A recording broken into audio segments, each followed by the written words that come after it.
Salut la piraterie, on espère que vous commencez bien cette semaine de confinement, pas confinement. Ce qu'on vient d'entendre, c'était Rekinsa avec Better Days. Il a sorti un EP totalement gratuit sur Spotify et utilisable pour vos projets non commerciaux. Ça, c'est l'esprit pirate.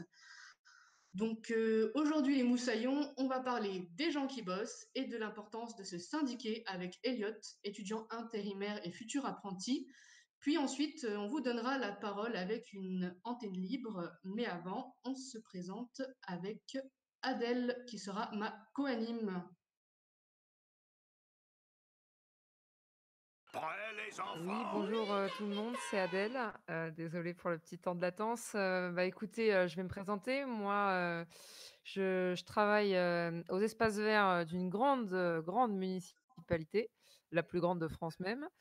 Je suis jardinière et par ailleurs, je suis aussi syndicaliste à la CGT. Et voilà, super motivée pour cette émission, ce live ce soir sur le boulot. Ok, et ben moi, je me présente aussi quand même. Je suis Missa, je suis contractuelle de la fonction publique territoriale, je bosse en bibliothèque et je suis syndiquée aussi à la CGT. Pour commencer, on va faire un petit relais des caisses de grève. Donc, c'est important de parler des caisses de grève en cette période. Donc, je vais vous parler d'abord de la caisse de grève des femmes de chambre de l'hôtel Ibis. Donc, je pense que beaucoup de gens qui écoutent l'émission la connaissent. Mais en gros, les femmes de chambre de l'hôtel Ibis sont en grève depuis exactement le 17 juillet 2019 et elles ont besoin de soutien pour leur grève contre le grand groupe Hôtel Ibis parce que elles dénoncent en fait leurs conditions de travail, de la sous-traitance notamment parce qu'elles font partie d'une boîte de sous-traitance, leur paiement et tout ça. Donc vous pouvez voir tout le descriptif dans leur pot solidaire. Donc vous allez retrouver ça sur le chat Twitch ou sur nos réseaux sociaux Instagram un peu plus tard et Twitter qui va tout de suite. La team com de la piraterie va s'occuper de mettre tout ça. Ensuite, je parle juste des ouvriers agricoles intoxiqués aux pesticides en Martinique, qui ont aussi une caisse de grève, pardon, sur Helloasso, donc que vous allez également retrouver sur nos réseaux sociaux. Et je vous laisserai lire tout le descriptif qui est dans le lien. À toi, Adèle, si Yes, tu veux parler. oui.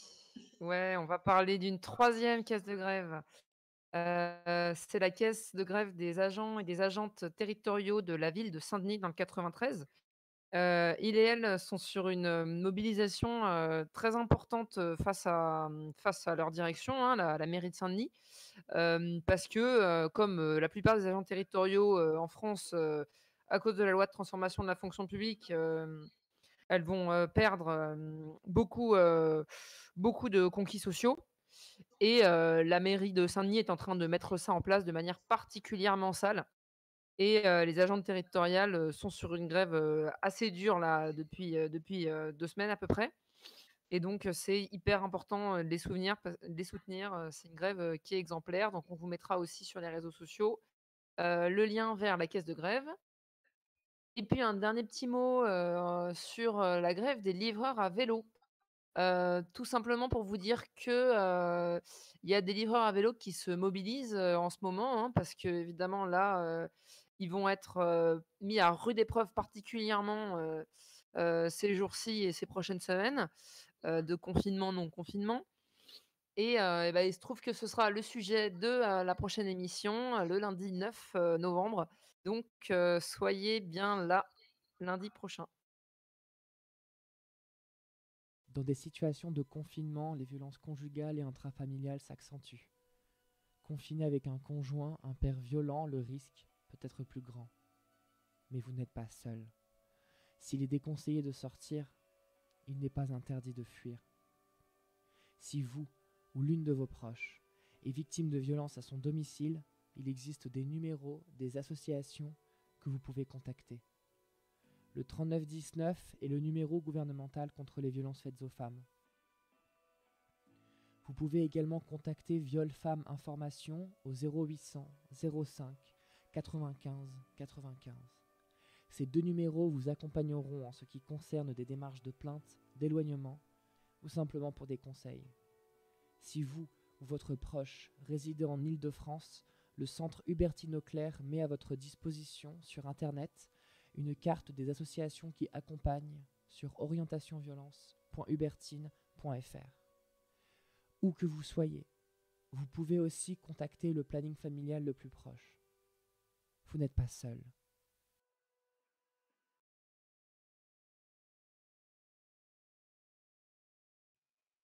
Ok, on est de retour avec Elliot, étudiant intérimaire, futur apprenti et syndiqué. Comment ça va, Elliot? Eh bien, bonsoir à tout le monde. Ça va, merci et toi? Ça va bien, ça va bien. On est ici pour parler de nos conditions de travail et plus particulièrement aujourd'hui de l'importance de se syndiquer, notamment en cette période de Covid-19, parce qu'on va le dire, les patrons et les chefs y font des dingueries. Donc, est-ce que tu peux, enfin, nous déjà te présenter plus globalement ce que tu fais exactement dans la vie et peut-être nous présenter un petit peu tes orgas et tout ça? OK, alors qu'est-ce que je fais dans la vie? Je suis en recherche, d'apprentissage. J'ai un parcours scolaire qui est pas qui est pas très, fluide. Moi, j'ai d'abord commencé par des études agricoles. Heu, j'ai voulu essayer l'université une première fois en sciences sociales. Ça n'a pas marché, et puis après j'ai travaillé pendant 5 ans en intérim avec différentes missions plus ou moins longues, dans différentes branches et j'ai aussi fait un service civique et puis il y a 2 ans, j'ai décidé de reprendre les études parce que je me rendais bien compte que sans diplôme, sans qualification, c'était bien difficile de trouver, un emploi, surtout un emploi stable et puis, du coup, bah, de pouvoir se projeter dans la vie, dans le futur, et d'avoir des sécurités, tout ça, un logement, chose que j'ai du coup toujours pas aujourd'hui. OK, force à toi. Du coup, Adèle, tu peux lui poser quelques questions peut-être? Tu avais quelques questions à poser? Oui, oui, bah, carrément. Salut Elliot et bah, ouais, j'ai quelques questions par rapport à ton parcours et puis le rapport avec le syndicalisme. Alors, d'abord, une première question, donc tu nous dis que tu es, étudiant intérimaire, l'intérim, c'est assez spécial, hein, comme manière de bosser. Et qu'est-ce que ça t'a appris, l'intérim, sur le monde du travail? Je dirais que ça m'a envoyé dans la tronche de plein fouet la précarité. En vrai, j'ai pas des très bons souvenirs de mes missions d'intérim car c'est souvent des postes, d'ouvriers non qualifiés. Donc en gros, j'ai des tâches, très répétitives. Souvent des chefs, qui sont assez humiliants, voire j'ai aussi connu un peu, le harcèlement au travail. Et du coup, ouais, l'intérim, je sais pas, je dirais que c'est vraiment, l'instabilité que ça m'a appris et d'être, vraiment, une chose qu'on manipule, d'un endroit à l'autre et qui a aucune importance parce que, intérimaire, te dans le monde du travail, c'est comme si tu existais pas, en fait. Tu rentres dans une boîte, bien souvent, on te la présente même pas, on ne te présente même pas ton équipe. On ne te présente même pas ton poste, les règles de sécurité ni rien. On ne parle même pas du temps de pause. On ne parle même pas de s'il y a un endroit pour manger, s'il y a des toilettes, rien. On t'emmène souvent au poste et on te dit: «Travaille» et puis voilà, tu travailles pendant 7 heures et tu te sens horriblement seul, souvent et puis, tu repars, voilà, comme si de rien n'était. J'ai l'impression d'être, fantôme, en fait, en intérim. Et au niveau syndical, quand tu es intérimaire, enfin, comment ça fonctionne et est-ce que tu as pu trouver un syndicat auprès duquel, te syndiquer? Eh ben, alors niveau syndicalisme, moi j'ai fait mes débuts dans le syndicalisme étudiant à l'université, donc j'ai découvert en fait, enfin, depuis toujours j'étais convaincu du syndicalisme, mais je savais très bien aussi que syndicalisme, rime souvent avec, contrat, indéterminé, CDI, parce qu'il y a la répression, syndicale et que du coup c'est dangereux. Quand tu es en CDD, en intérim comme ça ou en contractuel aussi, dans la fonction publique, vacataire, tout ça là, de faire partie d'un syndicat. Donc moi, actuellement, je me suis rapproché de syndicats du coup de salariés, de la CGT et en fait en intérim, ils savent pas quoi faire de nous. Donc souvent ils nous mettent dans un syndicat multiprofessionnel et bien souvent, de ce que je sais, de ce que des camarades, syndiqués me rapportent, c'est que, on nous propose pas beaucoup de choses à faire et d'engagements, militants. Ce qui est, je pense pour moi, un peu plus dur à vivre parce que, j'ai besoin de m'engager, de défendre ma condition et nos conditions du coup, parce que sinon enfin, j'ai du mal à m'en sortir et à voir, le bout de cette situation de précarité. Ouais, bah, du coup, moi, enfin, j'ai été vacataire de la fonction publique et maintenant je suis actuellement contractuelle et je suis syndiquée aussi. En tout cas, moi, dans mon syndicat, c'est plutôt l'inverse. On a du mal à mobiliser les agents, alors que certains agents sont fonctionnaires, donc on va dire, enfin, c'est comme un CDI, quoi. OK. Adèle, toi, tu as des choses à dire sur le sujet? Ouais, beh, je trouve que c'est intéressant ce que tu as apporté, ce que tu as dit sur l'intérim et le fait que tu avais l'impression d'être, d'être en fait complètement transparent sur ton lieu de travail qui est l'endroit où tu passes, le plus clair de ta journée. Je trouve que l'enjeu, principal en fait, c'est que cette transparence que tu ressentes, au boulot, tu la ressentes pas, aussi au syndicat, quoi et que donc on puisse te proposer une forme d'engagement au syndicat, qui soit, en accord, enfin on va dire, qui te mettent pas en danger face au patronat, mais qui te permettent, d'être utile et de trouver ta place dans le syndicat, quoi et je pense qu'il y a des expériences, syndicales qui existent, qui sont, intéressantes, à la ville de Paris, par exemple, il y a un collectif des vacataires de Paris Musée qui s'est monté pendant la réforme des retraites et heu voilà qui a pas mal bougé, sur, le fait que, en fait, c'est des vacataires qui sont embauchés, juste pour les expositions dans les musées et tout et puis dès que l'expo est finie, bye bye, quoi et donc elles se sont mobilisées là-dessus en collectif avec l'appui des syndicats et j'ai trouvé ça, assez intéressant que les syndicats viennent en appui, pour les aider à s'organiser, mais que, voilà, la démarche, venait, principalement d'elles, quoi. Sinon j'ai une petite question, à toi en tant que syndicaliste, puisque là, en ce moment évidemment on parle énormément de la crise sanitaire. C'est, un peu sur, voilà, quelles actions, syndicales en temps de crise sanitaire, comment est-ce que les syndicalistes peuvent s'adapter à cette crise? C'est-à-dire, au-delà des revendications, tout simplement créer du collectif, au boulot, en fait, dans cette période difficile.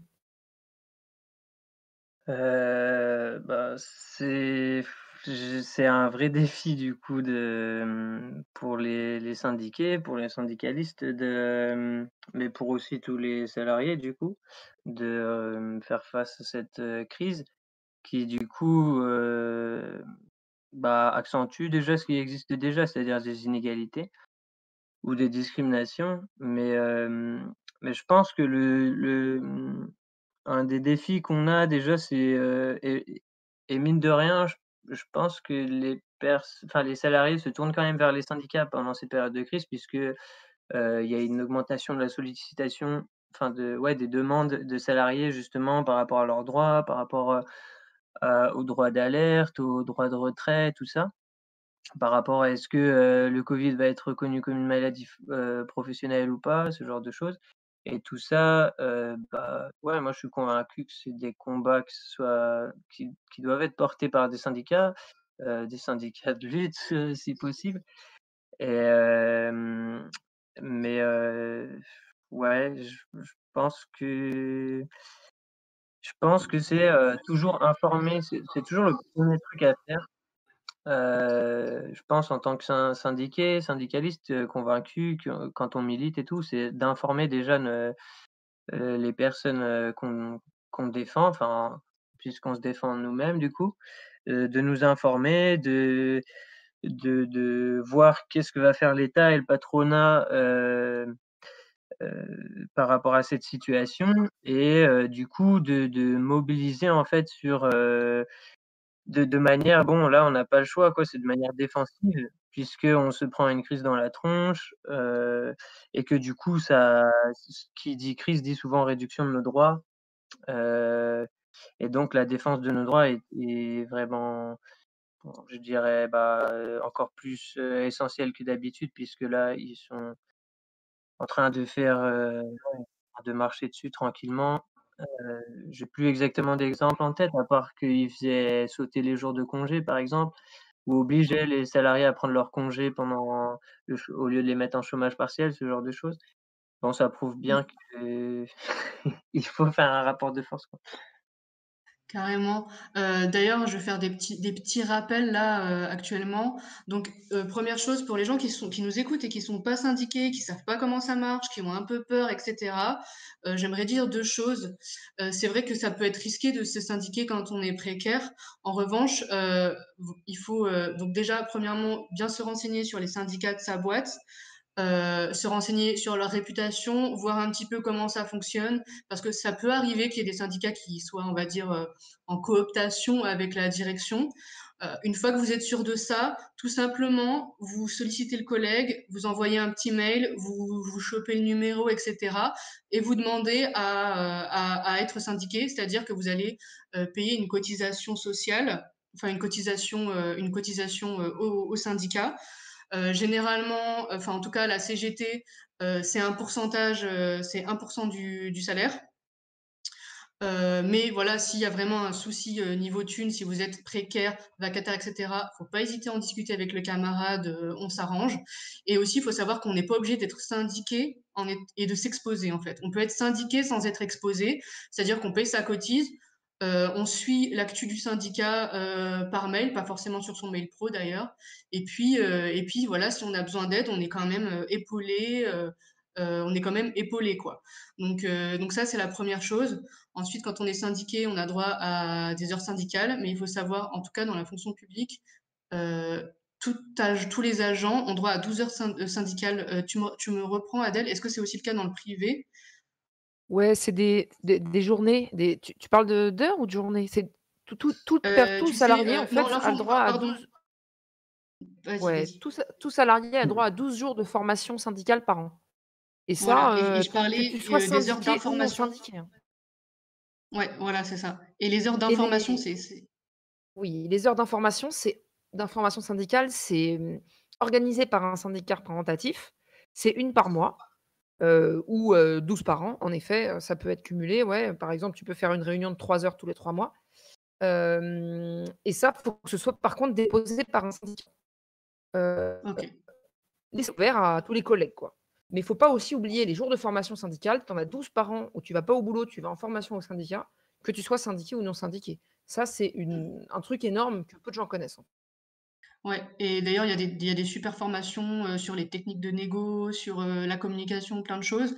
Alors par contre, ça, il faut savoir que voilà, si on prend les formations, on va être exposé en fait, puisque, il faut quand même, l'aval, de l'employeur.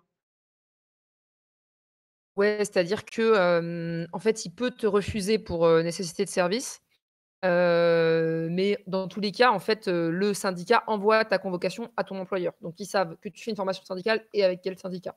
Donc en effet, Voilà, si tu te sens pas, hyper à l'aise, tu évites, quoi. voilà. Et puis, 2e chose, puisque Elliot, il parlait, des choses qu'on a essayé que les patrons ont essayé de nous arnaquer, en cette période de crise.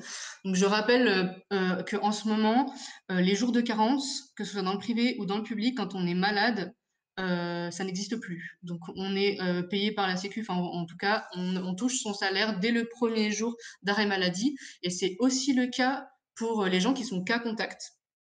Heu, Dans ce cas-là, il faut, si vous n'avez pas reçu un message de l'agence régionale de santé pour vous dire que vous êtes cas contact, mais que vous savez vous-même que vous êtes cas contact parce qu'un de vos collègues vous a appelé ou quelqu'un de votre entourage, vous allez sur amélie.fr, et puis là, vous pouvez remplir une attestation pour dire que vous êtes cas contact.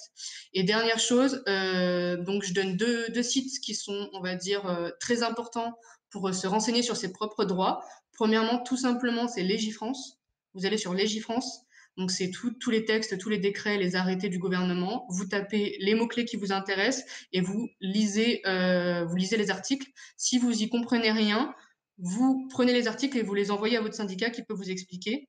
Et aussi, spécifiquement sur le Covid, il y a lutheviral.fr, qui est le site de la CGT et qui répond à toutes les questions que vous avez en rapport avec le Covid et le travail, notamment droit de retrait, droit d'alerte, télétravail, jour de carence et tout ça, tout ça. Voilà. Est-ce qu'on a encore une question pour Elliot? Ouais, bah, Elliot, moi, ça m'intéresse un peu de savoir, heu, ton syndicalisme là, où tu étais à la CGT avant et maintenant tu es aux jeunesses, syndicalistes. Est-ce que tu peux nous expliquer un peu ce que c'est, les jeunesses syndicalistes et comment tu es passé de l'un à l'autre? Alors je suis toujours dans les 2.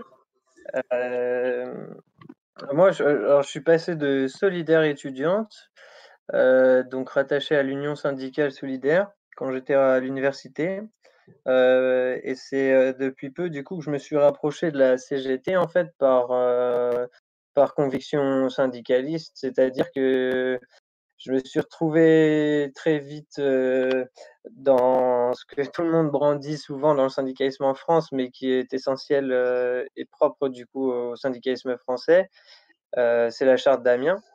Et en fait, je me suis retrouvé très vite dans, ce qu'ils appellent la double besogne dans la charte d'Amiens, c'est-à-dire, de défendre nos droits, enfin nos conditions aujourd'hui, mais aussi avoir un projet pour transformer la société.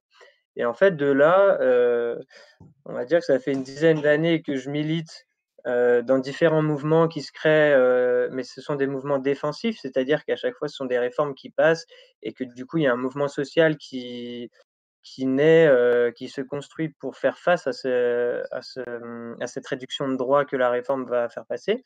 Par exemple, la réforme des retraites moi, en 2010, ça a été mon premier combat que j'ai rejoint.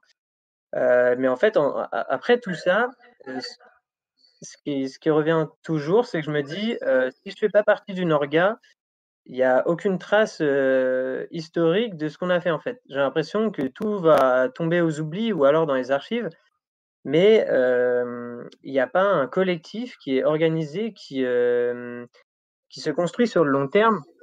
Et ce que j'aime beaucoup avec la lutte syndicale, et pourquoi aujourd'hui je jure presque plus que par ça, Hem, c'est que c'est, un des mouvements, enfin, c'est parce que je me réclame du mouvement ouvrier, en fait, et non plus d'idéologie ou de philosophie, politique.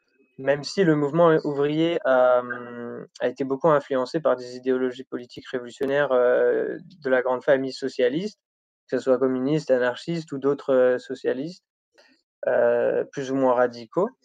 Et en fait, donc ouais, pour moi, la CGT, c'est l'organisation historique en France, donc c'est celle qui a le plus grand tissu social sur le territoire français, donc c'est celle qui a aussi, pour moi, par son plus vieux développement et sa plus vieille expérience, celle qui m'attirait le plus. Et puis en fait, je me suis retrouvé, un jour, je suis tombé sur les comités syndicalistes révolutionnaires et donc c'était, à force de je profitais de mon année universitaire pour lire des bouquins d'histoire et de sociologie sur le syndicalisme, les mouvements sociaux et tout. Et j'arrivais pas à faire la différence entre syndicalisme révolutionnaire, anarcho-syndicalisme, syndicalisme tout court, syndicalisme après il y a plein d'autres syndicalismes dont on pourrait parler, mais bon, c'est pas le sujet, mais je sais que je voulais être dans un syndicalisme de lutte. Et donc en fait, j'ai découvert les comités syndicalistes révolutionnaires qui sont donc une société de type socialiste, donc une société sans classe, sans État. Mais qui, contrairement aux idéologies, propose d'y arriver par des solutions très concrètes et pratiques, par la lutte syndicale et non, par juste le fait d'adhérer à, une idéologie ou une pensée philosophique qui serait révolutionnaire. Même si moi, par rapport à mon parcours, j'y suis arrivé, jusqu'au syndicalisme, même si j'y pensais quand même depuis longtemps. Donc dès que j'ai commencé à travailler, donc dès que j'avais 17-18 ans, Hem, je pensais déjà à me syndiquer, mais c'est comme on disait, bon, quand on est dans un contrat précaire, c'est compliqué de se syndiquer, on sait pas vers qui se tourner souvent, enfin bref, et on n'a pas envie de s'exposer, tout ça, ça peut faire peur, tout ça. Et donc les comités syndicaux révolutionnaires, je m'y suis retrouvé et je m'y investis petit à petit. Et donc je vous invite, si vous avez envie, à aller voir sur internet. Ils ont un site internet. Nous avons aussi une page Facebook, et je crois que c'est déjà pas mal. Et donc après de là, en fait, avec les comités syndicalistes révolutionnaires, je me suis en allant sur leur site, ça m'a permis d'avoir qui m'a fait faire un bond en avant, en fait, sur ce qu'était le syndicalisme et comment il pouvait être, plus combatif et même vaincre. C'était revenir, en fait, sans revenir en arrière dans un sens de nostalgie du passé, mais bien analyser comment le syndicalisme en France a permis d'avoir des grandes avancées sociales, comme la sécurité sociale, comme les conventions collectives, comme, la fin du travail des enfants, comme la journée de 8 heures, comme le SMIC. Tout ça, en fait, on s'en rend souvent pas compte parce qu'on voit ça comme acquis, quand on est dans la société. Et puis en plus, tout ça est bien récupéré et instrumentalisé par l'État et le patronat, la bourgeoisie, tout ça. Mais c'est dû en fait à des gens qui ont lutté et quand on me dit depuis toujours, il faut se souvenir de ce qui s'est passé, heu, pour pas que ça se reproduise, ce genre de phrase-là, moi ça m'a beaucoup marqué. Donc en fait, en regardant dans le passé, et ce qu'a fait les grandes luttes syndicales du mouvement ouvrier, ce à quoi je me réclame aujourd'hui, bah, je suis arrivé, ouais, vers la CGT, vers les comités syndicalistes révolutionnaires et du coup, finalement, par les jeunesses syndicalistes et qui n'est non pas, contrairement à ce qu'on pense, une simple orga de jeunesse qui voudrait, encore une fois, organiser la jeunesse, fantasmer sur son potentiel révolutionnaire ou quoi. Loin de là, en fait, c'est juste que les jeunesses syndicalistes seraient un organisme, à la base, historique, interne à la CGT, au début des années 1900. Qui a permis en fait d'organiser la jeunesse prolétarienne, donc qui se destinait au salariat, heu, le plus tôt possible, dans des syndicats de branche. Et en fait, le syndicalisme, révolutionnaire se réclame d'un syndicalisme d'industrie ou syndicalisme de branche. C'est-à-dire que contrairement à ce qu'aujourd'hui la tactique syndicale est de faire des syndicats d'entreprise et donc par exemple, pour moi, hein, une des critiques qu'on peut avoir sur le syndicalisme d'entreprise parfois, c'est de dire, bah, dans une entreprise travaillent des salariés, permanents et permanentes, par exemple en CDI, qui sont syndiqués au syndicalisme d'entreprise. Par contre, la, société qui fait venir par exemple les femmes de ménage, pour nettoyer, les locaux, elle, c'est une autre entreprise, donc il faudrait un autre syndicat d'entreprise. Et le problème, c'est que, heu, la critique des syndicalistes révolutionnaires, c'est de dire: «Bah, en fait, on crée une multitude de petits syndicats comme ça, qui sont souvent, en fait, dans la même branche, qu'on pourrait réunir au sein d'un même syndicat local de branche». Par exemple, si on est dans la métallurgie eh ben, on syndique toutes les personnes d'une localité, donc à l'échelle d'une union locale, par exemple, pour prendre l'exemple de la CGT, donc souvent d'une ville, mais bien souvent, ça va bien aussi au-delà d'une ville. Mais pour dire, voilà, si des personnes travaillent dans la métallurgie, qu'elles soient les personnes en poste sur les machines, que ce soit les personnes qui fassent le ménage, que ce soit les personnes qui soient plus, j'en sais rien moi, genre qui pensent plus à la conception, tout ça, et bah, de plutôt,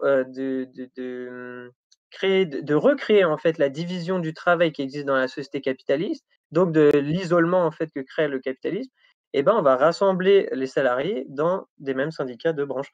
Et donc on aura, au lieu d'avoir plein de petits syndicats souvent qui ont du mal à tourner et à avoir de l'énergie et à plus être dans quelque chose de combatif plutôt que de défensif.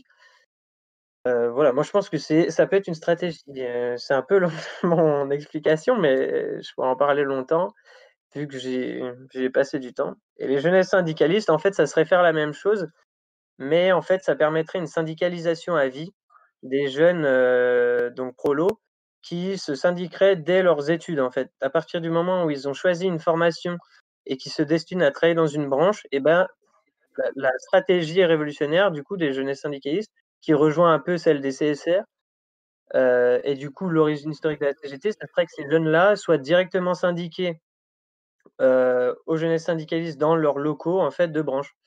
Donc si on a des jeunes, par exemple, qui sont dans le bâtiment, et ben, ils seraient, je sais pas moi, on va dire, on va prendre un exemple comme la ville de Lyon. Les jeunesses syndicalistes, seraient, rattachées, au syndicat local du bâtiment, qui du coup, dans ce syndicat-là, se mélangeraient les jeunes en formation et les personnes, qui sont déjà salariées. Et du coup, en fait, on pourrait avoir une défense de nos conditions de vie, dès le début, en fait, de notre phase de qualification, de notre professionnalisation, du fait qu'on va obtenir des diplômes, jusqu'au moment où, en fait, jusqu'à la fin de notre vie, on soit, retraités et qu'on défende, aussi nos droits, la sécurité sociale, à la retraite, tout ça. Donc ça serait en fait, OK, bah avoir une syndicalisation à vie.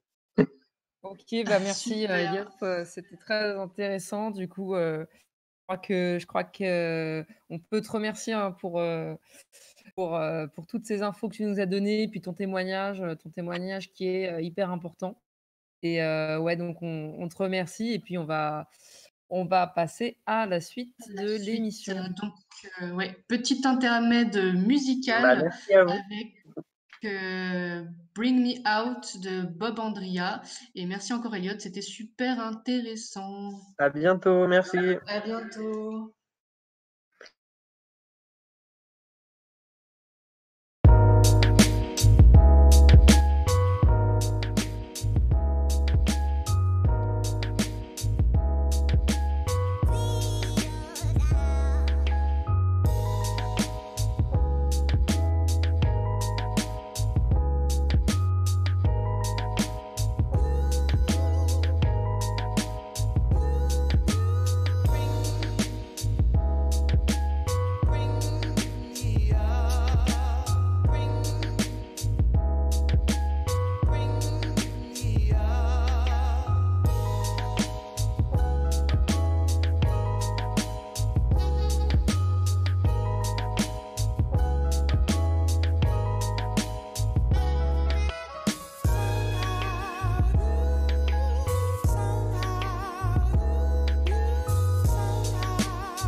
Et rebonjour la piraterie. Donc c'était Bring Me Out de Bob Andria. C'est plutôt d'actualité en cette période de confinement.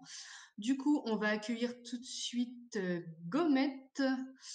Gomette qui va nous parler, qui va se présenter en fait. Salut Gomette. Gomette. Euh, Est-ce qu'on m'entend? Oui, nickel, on t'entend. Très Comment bien. tu vas? Ça va et toi? Ça va bien, ça va bien. Bah déjà, si tu peux te présenter vite fait, nous dire dans quoi tu bosses, quel est ton statut et tout ça. Alors, du coup, moi, je suis étudiante et ça fait 5 ou 6 ans que je travaille régulièrement dans une maison de retraite pour financer mes études. Et donc, là, du coup, comme j'ai du temps, j'ai repris il y a quelques jours dans cette maison de retraite et donc j'ai découvert un peu les conditions de travail avec le Covid. Et c'était de ça un peu que je voulais parler ce soir. Ok, du coup, bah, donc en ce moment tu bosses. Bah écoute, dis-nous ce que t'as à nous dire. C'est vrai que du coup, dans les maisons de retraite, ça doit être assez particulier. Surtout que du coup, tu es avec un public qui est bah, du coup à risque.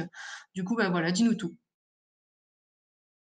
Alors, dans les maisons de retraite en général, enfin, il y a un problème, au sens où, il y a pas suffisamment de personnel en fait. Il faudrait qu'il y ait plus de postes pour pouvoir, réussir à faire tout le travail qu'il y a à faire, correctement. Et là avec le Covid, il y a, beaucoup de des travailleurs en fait qui sont malades et donc il y a énormément de remplacements à faire. Il y a des salariés qui sont obligés de revenir pendant leurs vacances, obligés de revenir pendant leurs jours de repos et il manque tellement de monde maintenant à cause, de tous ces salariés malades qu'ils sont obligés de recruter, mais c'est pas suffisant et moi d'habitude je fais un travail d'ASH, c'est-à-dire, que je sers les repas, que j'aide à cette préparation-là, un peu de ménage et cetera et là, en fait, moi, je me suis retrouvée sur un poste d'AS, c'est-à-dire un poste d'aide-soignante, donc j'ai pas D'accord. de formation là-dessus. Moi, je suis, donc étudiante dans un domaine qui a rien à voir et là, je me retrouve, sur un taf, d'aide-soignante, à faire des toilettes, à faire manger des personnes âgées. Donc on t'a complètement catapulté là-dedans, Voilà, c'est ça. sans La formation, 1re sans journée rien où j'ai du tout. travaillé, on a mis, une aide-soignante en plus pour essayer de, comment dire? Bah, moi, je suis très longue pour faire une toilette parce que c'est vraiment pas quelque chose que je sais faire, donc on a mis une, salariée en plus pour essayer de compenser ce manque, mais depuis, c'est plus le cas et donc je me retrouve à faire des journées entières à faire des toilettes et je perds beaucoup de temps et donc du coup, les autres aides-soignantes qui sont là sont obligées de travailler, encore plus que d'habitude pour pouvoir réussir à combler, voilà, ce temps que j'ai perdu et donc Ouais, alors déjà, il y a un problème du coup de sous-effectif en ce moment, enfin en général déjà, je pense, oui. et en ce moment en particulier.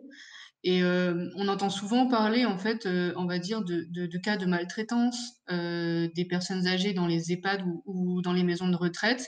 Et je pense qu'en fait, enfin, tu vas me le dire, mais c'est sûrement bah, très lié justement aux conditions de travail euh, bah, des personnes, enfin des aides-soignantes, et de tout le personnel qui encadre ces personnes. Parce qu'une toilette, c'est quand même pas rien, c'est quand même entrer dans l'intimité d'une personne, enfin voilà, il faut quand même une formation, il y a des gestes, etc. Et donc là, on t'a catapulté là-dedans en prétextant euh, la crise sanitaire, en fait, c'est ça? En fait, ils m'ont mis là-dedans parce qu'ils ont plus personne, en fait.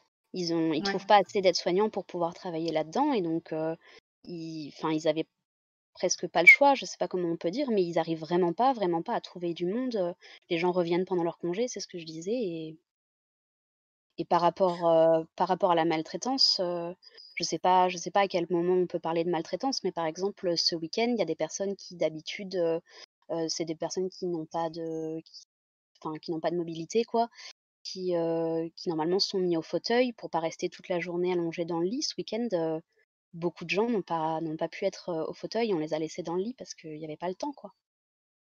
Ouais, ouais, bah oui, je comprends bien. En fait, c'est justement, c'est un peu des cas comme ça. Oui, on va dire que, à quel point on peut parler de maltraitance, mais on va dire que oui, voilà, un peu ça qui peut être souligné, en fait.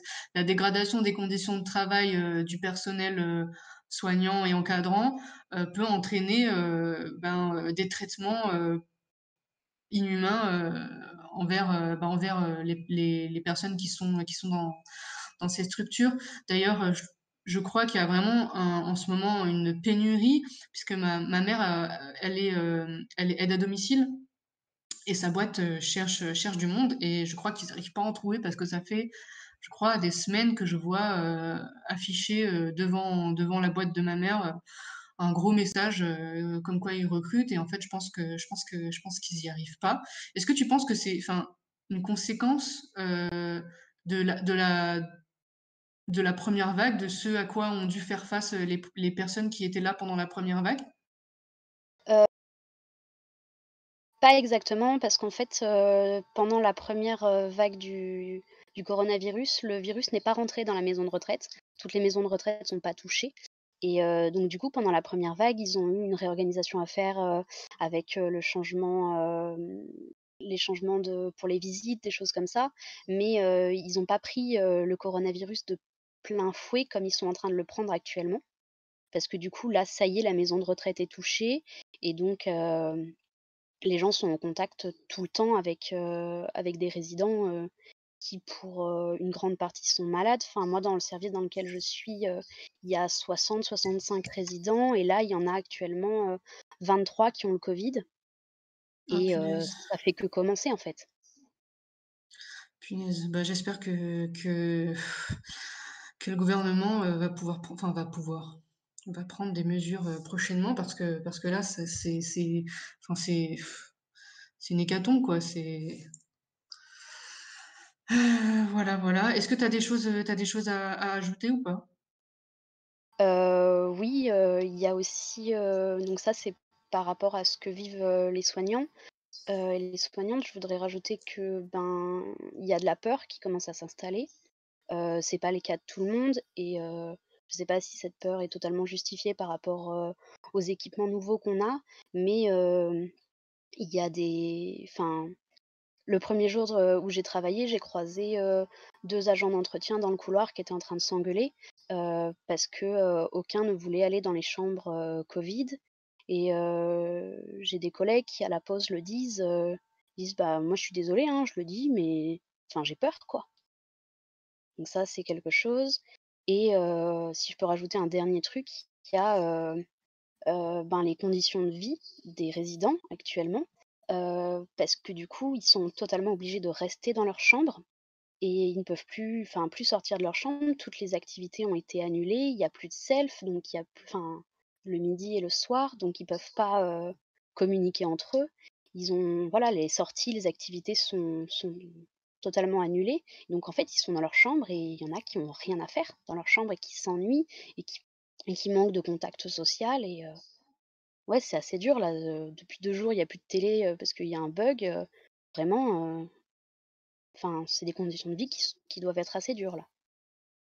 Ouais, bah, ouais, c'est un peu, on va dire, le pendant, le second pendant de la pandémie parce qu'on pense forcément, on pense au côté santé, au côté où on attrape le Covid et voilà, ça a des conséquences assez dramatiques sur le physique. Mais il y a aussi des conséquences sociales très importantes. Et du coup, je pense que c'était très important qu'on entende ton témoignage ce soir. Donc je te remercie beaucoup d'avoir témoigné de tout ça, même si c'est pas réjouissant, c'est la réalité, il fallait qu'on l'entende. Et du coup, si tu n'as rien d'autre, en plus à ajouter, on va passer à la suite. OK, bah, je pense que c'est bon pour moi. Je te remercie beaucoup Gometz Merci. et du coup, à bientôt. À Bonne bientôt. soirée. Et maintenant, on va passer une petite capsule sonore d'une intermittente qui nous a fait le témoignage de ce qui se passe dans sa profession maintenant. Bonjour Radio Pirate, je m'appelle Paprika, je suis présente sur Twitter et je travaille dans le dessin animé. J'ai vu votre appel pour faire un podcast sur le travail, le syndicalisme, le Covid et la lutte. Moi, dans le dessin animé, c'est un peu compliqué parce qu'on est quasiment tous des intermittents et intermittentes du spectacle, avec des contrats qui oscillent entre quelques semaines et plus d'1 an de travail pour une même boîte. On est très très peu syndicalisé, d'abord parce qu'on est un corps de métier très jeune, qui est moins de 35 ans en général. On est aussi un corps de métier qui est très blanc et bourgeois, ce qui fait qu'avec déjà de base on connaît pas très bien nos droits sociaux, et avec le Covid ça s'arrange pas. On a beaucoup de gens qui doivent travailler sur place parce que les entreprises ne veulent pas mettre en place du télétravail, alors que c'est pas excessivement compliqué à faire. Sachant que même si on met en place du télétravail, pour nous c'est pas forcément toujours une solution non plus, puisqu'on vit pour une grande majorité dans Paris et l'Île-de-France, dans des appartements pas très très grands, et que l'installation informatique pour travailler implique d'avoir un espace suffisant. J'ai eu pendant le premier confinement des amis qui ont essayé de travailler de chez eux, ça avait été proposé par leur boîte, et ils n'ont pas réussi à tenir plus de quelques semaines. C'était impossible de travailler dans de bonnes conditions, ce qui fait qu'ils ont dû s'arrêter. Et pour nous, il n'y a pas de chômage partiel. On a eu une annonce comme quoi on avait une année blanche, c'est-à-dire que on n'aurait pas à renouveler notre statut d'intermittent et Pôle emploi continuerait de nous verser nos allocations, mais uniquement pour ceux qui étaient déjà inscrits et déjà reconnus comme intermittents du spectacle. Ce qui fait que tous les gens qui sortaient d'école et qui n'avaient pas eu encore leurs heures pour la première fois, donc pas encore le statut d'intermittent, n'ont pas pu avoir accès à l'allocation à l'année blanche et se retrouvent sans aucun sou et avec beaucoup plus de difficultés pour trouver du travail, soit parce que ils veulent pas la retourner dans des entreprises parce que ça les gêne, soit ils y vont, mais certaines ont aussi ralenti leur cadence du fait du Covid et du confinement, du premier confinement et du reconfinement, et ça risque de nous toucher à terme assez fort. De manière générale, dans la lutte, on est un milieu important en France, enfin important, tout est relatif. On est entre 6 et 7 000 personnes qui travaillent dans l'animation, je crois. On est le programme audiovisuel qui s'exporte le mieux à l'international, le programme audiovisuel français. Et aussi bien que pour le jeu vidéo, on est une industrie qui est assez florissante et qui ne souffre pas trop, ou en tout cas beaucoup moins, de la récession que d'autres. Pourtant, on galère un petit peu et on sait que on va pas être aidé dans les années à venir parce que on n'est pas on n'est pas une industrie qui intéresse beaucoup les gens. On fait que des petits Mickey. Et ça brasse quand même un peu moins d'argent que par exemple le jeu vidéo, qui sont des collègues qui sont très très proches de nous, qu'on connaît assez bien. Et à cause de ça, c'est très très difficile de faire entendre nos voix. Il y a des abus dans les entreprises qui sont mais banalisés, des choses complètement illégales dans les heures supplémentaires, dans le type de contrat proposé. C'est vraiment devenu chose commune. Et on n'a rien pour nous aider, parce que beaucoup de gens n'ont pas envie de se faire blacklister, comme on est un milieu qui travaille beaucoup au bouche à oreille, donc on est très peu de syndicalisés, mais même très très peu de militants. Et on se retrouve avec des gens qui préfèrent pas trop l'ouvrir pour pas risquer de ne pas retrouver de travail. On peut pas les blâmer, mais à côté de ça, ça risque de finir à terme pas nous retomber dessus. Et moi personnellement, qui suis militante féministe, mais aussi pour la lutte des droits sociaux, je ne sais plus trop quoi faire dans notre milieu, et ça qu'avec le Covid, ça va aggraver encore les situations. Donc on aimerait bien faire entendre nos voix, peut-être, on est un petit groupe qui aimerait faire entendre nos voix, mais faut croire que les dessins animés pour les enfants, ça intéresse pas grand monde, et que finalement c'est ce qu'on produit, les parents ou même les adultes qui nous regardent, ils s'imaginent que c'est des petits Mickey qui appuient sur des boutons derrière leurs ordinateurs, parce que personne ne s'intéresse beaucoup à ce qu'on fabrique et à ce qu'on produit pour le reste de la France. Après, si les gens veulent suivre un petit peu ce qui se passe, on a quand même 3 syndicats qui travaillent avec nous, mais qui sont pas vraiment spécialisés dans l'animation, sauf un qui est évidemment le moins puissant et le moins reconnu des 3. Et on a un collectif, l'Undia, qui travaille pour tout l'audiovisuel et qui s'intéresse un petit peu à la cause de l'animation. Mais encore une fois, on n'est pas très très écouté, on n'est pas très très puissant. Et dans les années à venir, ça risque de devenir de plus en plus compliqué, ne serait-ce qu'avec la suppression de France 4. Et voilà. C'était ma petite capsule à moi sur mon milieu très très spécifique, l'industrie, un tout petit bout de l'industrie audiovisuelle.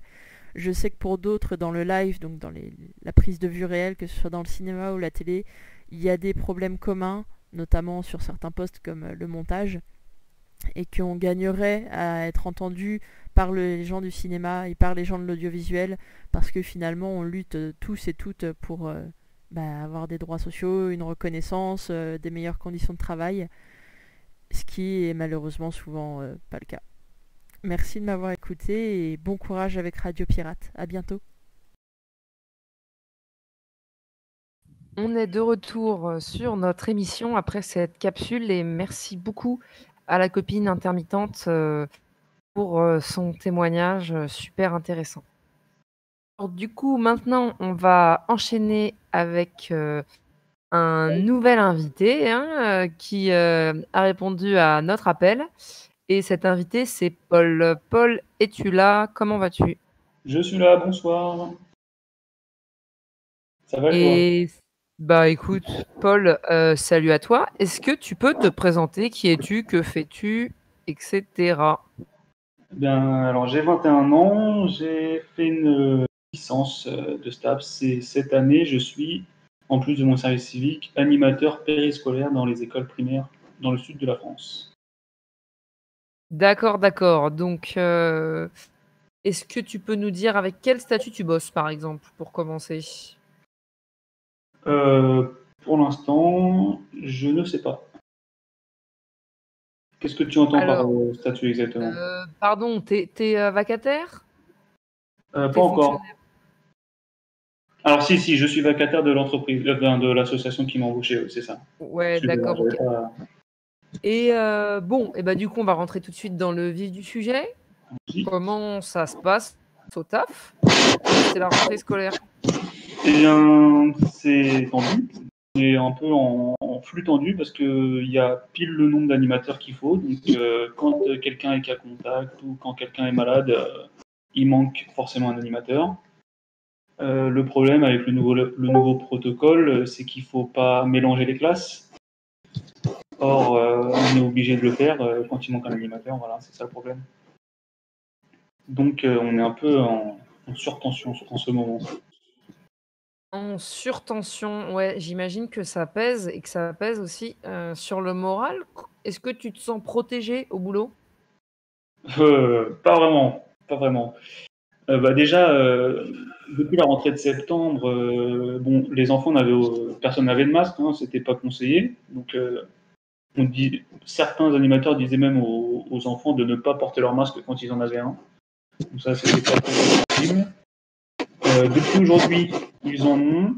Bon, après, c'est vrai que c'est compliqué pour eux de comprendre qu'il faut le garder en permanence. Et donc, voilà, quand ils viennent te voir, te parler à moins d'un mètre, qu'ils n'ont pas leur masque sur eux, bon, c'est vrai qu'on se pose des questions. Bah ouais, bien sûr. Et du coup, vous avez pu en parler entre collègues ou peut-être avec les enseignants ou les autres personnels de l'école? Vous en avez discuté? Qu'est-ce que ça dit en fait dans le collectif de travail? Pour l'instant, on n'a pas pu en parler. J'ai eu une réunion aujourd'hui qui nous exposait le protocole sanitaire qui était applicable à partir d'aujourd'hui, donné par l'État. C'est vrai que bon, il est bien plus dur, hein. Il faut faire attention à ce que tout le monde ait bien son masque, on se lave les mains 3 fois en 1 heure, à chaque fois qu'on rentre dans une classe ou qu'on en sort. Ça fait beaucoup de tension, il faut expliquer tout aux petits, donc pour l'instant, ça fait beaucoup de choses à rajouter dans notre travail quotidien, quoi. Il faut qu'on l'intègre nous-mêmes déjà et qu'on arrive à l'expliquer. OK. Et bah, écoute, c'est très clair et très intéressant ce que tu nous dis, mais j'ai l'impression que tu nous dis pas tout.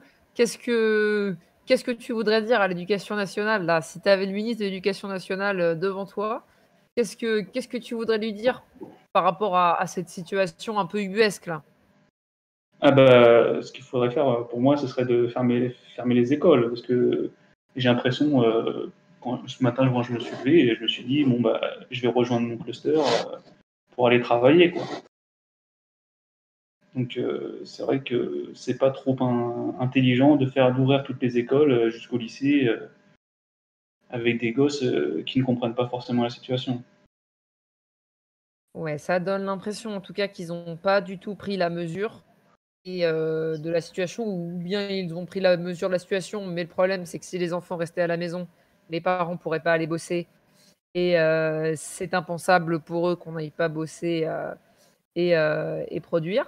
Donc heu, donc en fait, l'école, ça devient un peu une garderie, Voilà, c'est ça, exactement, ouais. pour le patronat, quoi.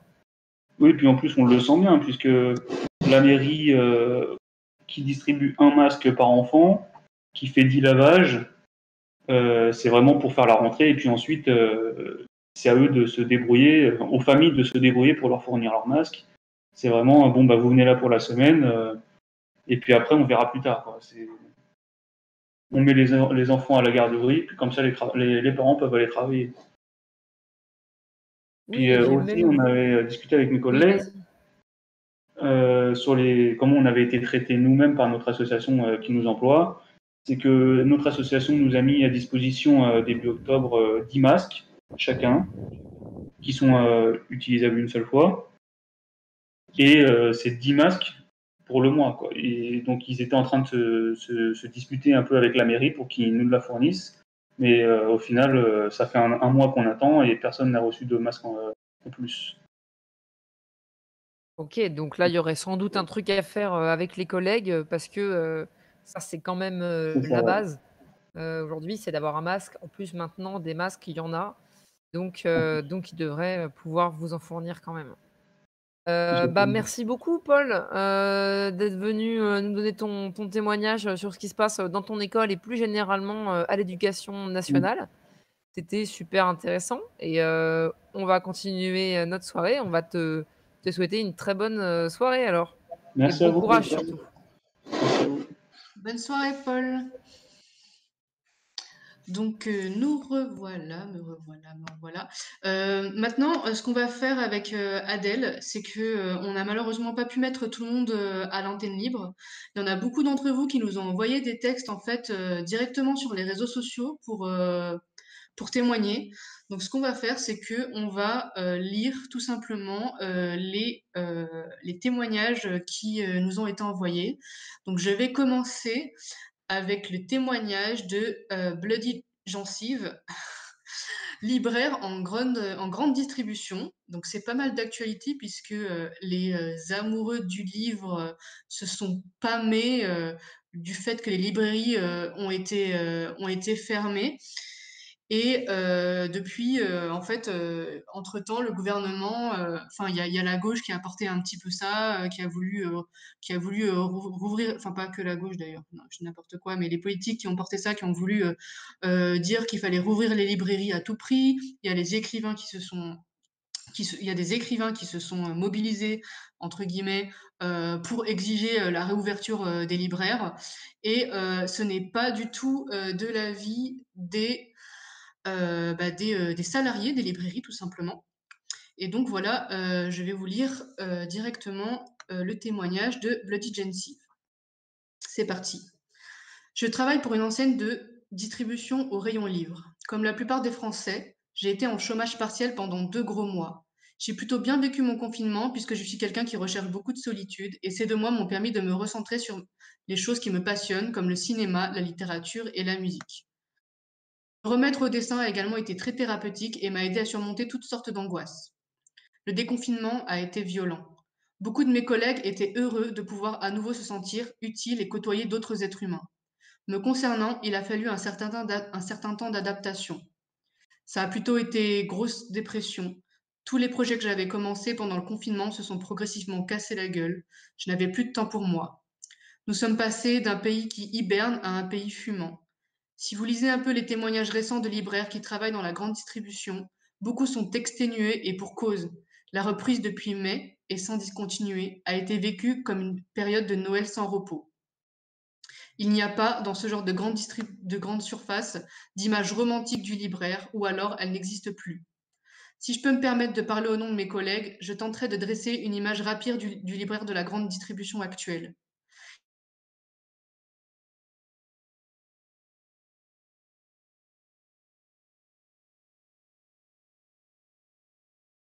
Doivent être approvisionnés en permanence. Il doit se montrer souriant et avenant avec les clients pour espérer augmenter son panier moyen. Il doit être vigilant quant aux réservations par Internet qui arrivent sur son téléphone pro, sous peine de recevoir un appel du manager qui lui demande de s'en occuper au plus vite. La liste est longue et je pourrais en rajouter des tas. Il faut savoir que dans ce genre d'entreprise, un libraire, appelé conseiller de vente, peut être appelé à jeter sa veste pour revêtir celle de l'hôte de caisse quand les clients sont trop nombreux. Aussitôt la ligne de caisse débloquée, il faut revenir au rayon et continuer sa besogne. Gérer les flux de marchandises, procéder au retour des livres anciens qui ne se vendent plus, gérer la réservation par téléphone et sur Internet, conseiller les clients, faire la police avec les clients non masqués, ranger les bouquins abandonnés dans les mauvais rayons, faire les poussières, recevoir les représentants des fournisseurs, etc. Et dans tout ça, il faut trouver le temps de lire et de faire des coups de cœur. Et dans tout ça, sachez aussi qu'un conseiller de vente, entre guillemets, n'a pas un seul rayon dont il est spécialiste. Dans certains cas, un libraire de chez Cultura devra gérer la littérature, dont la rentrée littéraire, le parascolaire, dont les cahiers de vacances et la rentrée scolaire, et le polar. 3 énormes rayons qui, depuis le déconfinement, ne désemplissent pas niveau chiffres.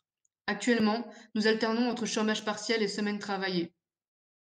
L'entreprise a tenté d'ouvrir son magasin pour, je cite, faire comme la Fnac, parce que si eux, ils ont le droit, pourquoi pas nous? Mais c'est tombé à l'eau, heureusement. L'entreprise nous protège, elle nous fournit des masques, a tout mis en œuvre pour sécuriser les employés et ses clients, mais il reste interdit de parler de sa souffrance au travail, de montrer ses faiblesses et son épuisement. Il faut faire avec les équipes réduites, le personnel toujours confiné chez lui à cause de la situation. C'est le chiffre qui est important. Les Français ont énormément consommé depuis le déconfinement. Nous n'en pouvons plus. Nous ne voulons pas de la réouverture des librairies. Ceux qui ploient devant les patrons, ceux qui acceptent le boulot ces temps-ci sont les employés en CDD qui savent que l'avenir sera rude et qu'il faut s'accrocher malgré l'angoisse, l'épuisement et cette terrible sensation de n'être qu'une main qui va et vient pour faire tourner la machine. Vous pouvez très bien vous passer à nouveau des livres. Enfin, vous pouvez très bien vous passer de nouveaux livres. Lisez les classiques, lisez sur vos ordinateurs, écrivez. Le message sera reçu par nos grands amateurs de livres qui ne pensent qu'à leur gueule, on peut le dire comme ça, je pense. On va faire une dernière lecture. Donc, je vais laisser Adèle faire la lecture suivante. Et ensuite, on va conclure parce qu'on est déjà à plus d'une heure d'émission. Et ne vous inquiétez pas si vous nous avez envoyé un texte et qu'on n'a pas pu le lire aujourd'hui, ou des capsules d'ailleurs. On les lira à la prochaine émission et on fera du montage sur le podcast de cette émission. Adèle, c'est à toi. Yes, et on va passer au témoignage de Maresque, qui est un ancien délégué du personnel et syndical dans une agence de marketing d'influence. En plus d'introduction, je vais vous lire le texte de Maresque. Au printemps 2016, je quitte mon agence de com pour rejoindre une agence de marketing d'influence. Prendre tout ce qui touche les campagnes de pub, impliquant les youtubeurs et les youtubeuses, les instagrammeurs et les instagrammeuses, etc. Au départ, nous ne sommes que 8, dont 2 stagiaires, mais la boîte grandit vite et le nombre de salariés atteint les 20 dès l'automne. Alors des élections de délégués du personnel sont organisées, avec à la clé un poste de titulaire, un poste de remplaçant. Je décide de me présenter avec les encouragements de mes collègues, mais sachant que j'ai beaucoup de lacunes sur les sujets liés au droit du travail. C'est pourquoi je me suis rapprochée d'un syndicat en me disant que ça ne pourrait être qu'un plus. Je suis élue et je deviens donc syndiquée par la même occasion. Ça tombe bien, L'agence est en défaut sur beaucoup de points du code du travail et de la convention collective. Par exemple, elle ne respecte pas les minima sociaux prévus par la convention, ou encore certains délais de congé prévus par le droit du travail. Mais en plus, il y a des problèmes individuels. Il y a aussi les problèmes individuels des salariés qu'il faut résoudre. Le management toxique, le harcèlement, les contrats de travail, etc. Plusieurs salariés de la boîte sont d'ailleurs arrêtés pour burn-out ou dépression à cause du comportement d'une personne qui a un poste à la direction. Et d'ailleurs, la direction lui accorde une certaine indulgence et une protection. Je peux donner de nombreux exemples, mais bon, ce serait long à écrire. Avec mon collègue élu au poste de remplaçant, quand il a du temps, on potasse la convention collective, le code du travail, les blogs et les sites de juristes spécialisés, essayant de résoudre tous ces problèmes. Naïvement, je pensais qu'être adhérent et délégué du personnel pour un syndicat voulait dire que ce dernier pouvait nous aider, ne serait-ce qu'un support d'information ou juridique sur des questions bien spécifiques. Malheureusement, le syndicat a laissé tous mes mails sans réponse. On est parvenu à obtenir certaines choses comme l'augmentation de tous les salaires pour respecter les minima. Et le manager principal, responsable des dépressions et des burn-out, n'a jamais été inquiété. Encore pire, après mon départ en 2019, les nouveaux délégués du personnel ont ignoré ces problèmes et ont ainsi mis en danger les salariés en venant se plaindre et en les balançant directement à la direction. J'imagine bien qu'il existe plein de syndicats qui doivent fonctionner d'une meilleure manière, mais moi, ça m'a pas mal découragée et dégoûtée. On sait pourtant que les problématiques de harcèlement sont légion dans ce milieu, comme celles liées au respect du droit du travail et des salariés. Voilà, c'était le témoignage de Maresque. Bah, merci à Maresque, pour ce témoignage assez poignant sur comment ça se passe, dans ce genre de boîte. Du coup, peut-être Adèle, si tu as quelque chose à rajouter sur on va dire l'incapacité de son syndicat à l'aider avant de conclure. Oui, oui, bah, bon, je sais pas quel syndicat c'est, mais comme un peu partout, les syndicalistes, ben, peut-être manquer tout simplement de temps, hein, parce que parfois on est, complètement débordés, de questions qui viennent de tous les côtés et malheureusement, il et elle ont pas pris le temps, de répondre à Maresque et bon, c'est une erreur, mais bon, parfois c'est impossible. Ça peut aussi être, des syndicalistes, qui sont, voilà, bien au chaud et qui, ont pas envie de se bouger, ça existe aussi. Je pense qu'il faut pas Ouais, désespérer, il faut essayer d'aller voir, ailleurs, en fait, tout simplement, dans un autre syndicat. À la CGT et à Solidaire, il y a des unions locales et des unions départementales qui tournent pas toujours, parfaitement, hein. Pareil, c'est du bénévolat, mais où on peut avoir des chances quand même, d'avoir des réponses et des réponses, pertinentes. voilà, je te rejoins tout à fait là-dessus. Il faut penser que souvent les personnes qui s'occupent des syndicats sont bénévoles, font ça parfois sur leur temps de travail quand ils peuvent poser des heures syndicales, mais aussi beaucoup en dehors de leur temps de travail. En dehors du fait qu'il y a aussi des syndicats qui, comme j'ai dit tout à l'heure, sont, on va dire, en accointance avec les directions. Mais j'aimerais dire une dernière chose avant de conclure, c'est que un syndicat, c'est comment dire, c'est fait pour nous aider, mais c'est nous qui devons nous emparer de l'outil du syndicat. C'est-à-dire que le syndicat n'a pas toutes les réponses. Des fois, c'est des gens qui sont là bénévolement, qui sont pas forcément plus formés que vous s'ils sont là depuis pas très longtemps, qui essayent de faire comme ils peuvent, ils essayent de sortir la tête de l'eau.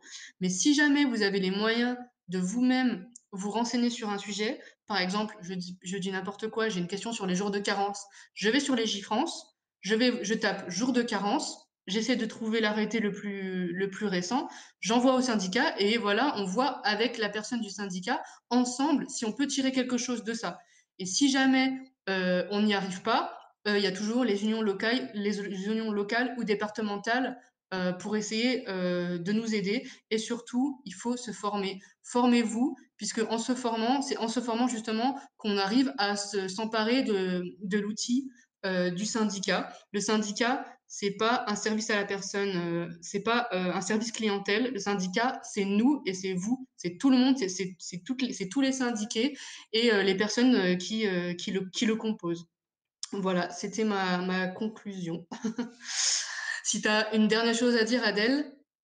Et bah, magnifique ta conclusion et je trouve que ça reboucle parfaitement avec le début de l'émission où on parlait de la formation syndicale.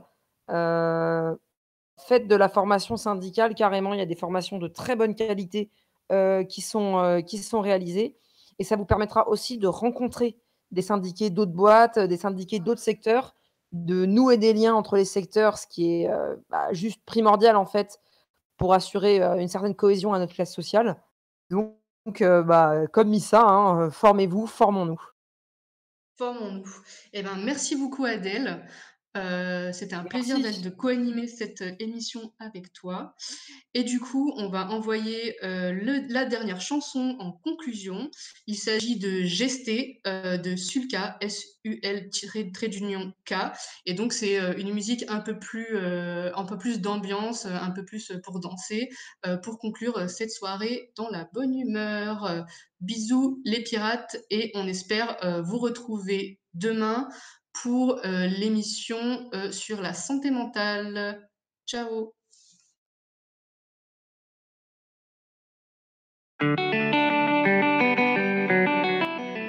Yeah! SUL trait d'union de quoi? Tu connais les bails, non? Aujourd'hui, on va gester, on va assumer, on est ensemble, ouais! Yeah! Que tu m'aimes pas ou que tu m'aimes, pourtant je reste le même.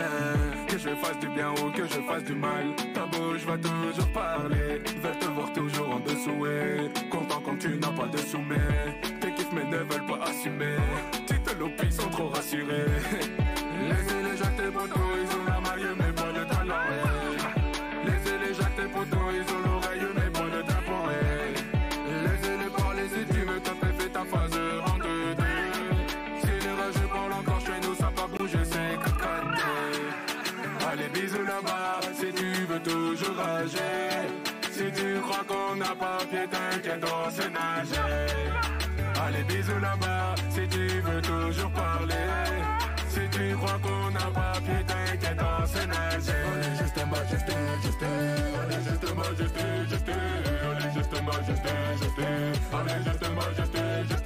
Allez, tape ta phase. Tape ton style. Tape ta phase. Allez, tape ton style. On est juste un bas, juste. Bazooka. Allez, juste un bas, juste. Mamazoua.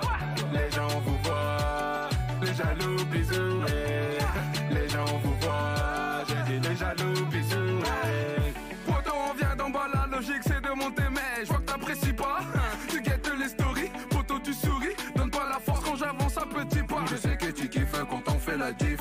T'es mal le bourg solide et l'équipe. Anis c'est capitaine, prochain clip. Numéro 12, ouais ça c'est mon type. T'as refait la Corée, y'a trop de flow. T'as cliqué, t'as kiffé mais t'as pas follow. Chez nous en tout cas ça va pas bouger. C'est comme ça qu'on t'aime si tu veux jalouser. Petit dans mon avancée. Mal qu'à changer, tu sais qu'à danser. C'est Ben et Kali, y'a qu'à danser. Elle crise dictateur, poste avançant. Allez bisous là-bas, si tu veux toujours rager. Si tu crois qu'on n'a pas pied, t'inquiète, on sait nager. Allez bisous là-bas, si tu veux toujours parler. Si tu crois qu'on n'a pas pied,